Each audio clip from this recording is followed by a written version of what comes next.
এই পাগড়ি দেওয়ার সময় 40 জন ছেলের মধ্যে একটা ছেলের নাম বলতে গিয়ে মাদ্রাসার মোহতামিম কাইন্দা দিছে।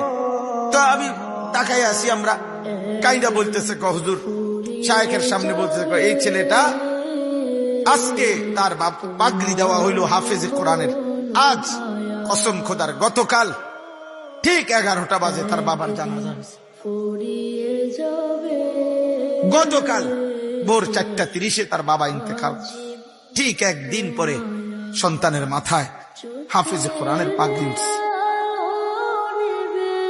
যে বাবা হতে পারে গত 4 বছর 5 বছর বাচ্চাটারে নুরানি পড়াইছে, নাজেরা পড়াইছে, হাফিজি পড়াইছে, বাবার স্বপ্ন ছিল আমার সন্তানের মাথায় একদিন ইজ্জতের পাগড়ি উঠবে, আমি দেখব। গতকালকে আমরাও ছেলেটারে জড়ায় ধরে আমি অনেক কাঁদছি, যায় হয়।